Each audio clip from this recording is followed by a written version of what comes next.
I will teach you how to improve your aim and your building so much that you never ever lose another Fortnite fight again. First of all, you want to join this map by using this code. Now once you've loaded in, you're going to see a bunch of guns there. I recommend choosing the ones that are relevant to your current season. And then I want you to jump straight into the aim, because if your aim isn't good, you're just not going to be good at Fortnite.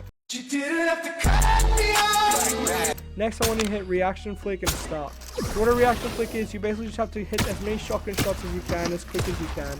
Even if you miss, it's alright, because you're not going to hit all of them. And the strat is basically just to do it fast, and just try to be as accurate as you can. You are going to get some shots that go completely off, but that's fine.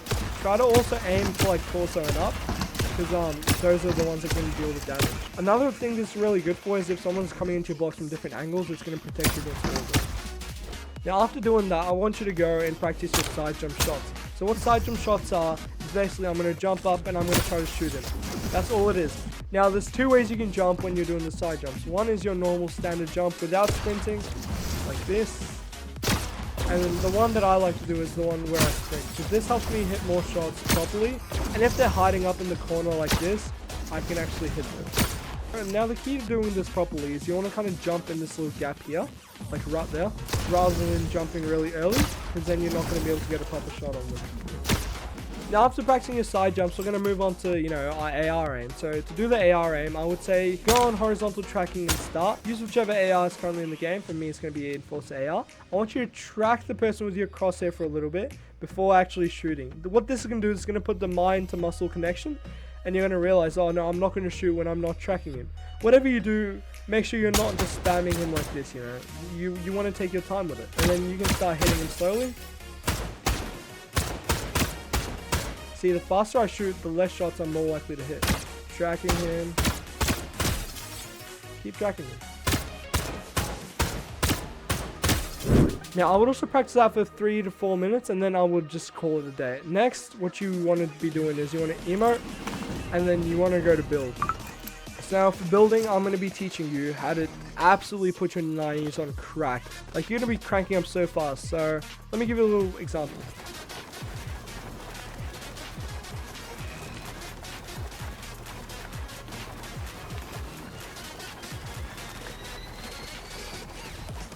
Look at how high up we came. It was like 10 seconds, and not even 10, like 5 seconds I'm that high up. So how do I do this? So the mistake a lot of you guys are probably going to be making is when you're doing your 90, you're either going slow and just not spamming, or you're doing this.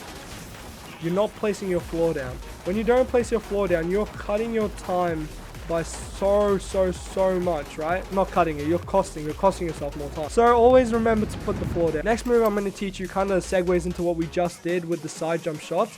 It's going to be called the double edit side jump. You can also do it with a triple edit, it's just way harder. But so basically you want to put your double edit down, like, to make them think that you're going to edit this like this, but you don't actually want to edit that. But instead what you want to do is you want to jump up to the side and you want to do this. So what we're basically doing here is putting a floor and a wall. So we're protecting ourselves so we can peek them and get them like that, but whilst also having like a floor there. Now you can do it two ways like we did with the side jump. You can also do it like this, but that's just way harder. Look, even I failed that. I just recommend sprinting and jumping, right? So the next thing I'm going to teach you is how to phase into people's walls, right? So basically what I do is I spray their walls until they're one tapped. Then I would place a stair to make them think I'm going up, and then I would come and I would just phase through. Make sure you place the stair though, because then otherwise you're not going to phase through the wall, right? So if we do it a little bit faster, it's going to look something like this. You can also do it with a shotgun, but I would prefer not to do it with a shotgun, because then it's not going to be ready when you're inside their box, right? So we'll do it one more time. That's actually all it is, and it's a glitch. So a lot of the time people are going to be inside here, right? They're going to be here. They're going to be holding the wall. They won't have enough time to switch into their shotgun and shoot you. Next one I'm going to be showing you is going to be segueing the triple edit, double edit, and a side jump together, so you can transition into boxing someone up and doing a 90. So basically what you do is this. So in order to box someone up, you would do this, and you would place a stair there, and now you've actually fully boxed them. Boom, boom. That's all it is. That's literally all it is. So when you're doing your double edit, all you're doing is you're going to jump to the side, place your stair there, and place the wall there. So now you're putting the wall there, because by chance they phase on top of the stairs, you don't want to catch a shot to the head, right? And then fully box, and boom. You can also use it to transition into a 90 like this. So So basically that jump just makes it way quicker and way smoother than you running around. It doesn't really make much of a difference. I like to do the jump. It looks cooler as well when you're going for clips. And yeah, that's basically it. Thank you guys so much for watching. Goodbye.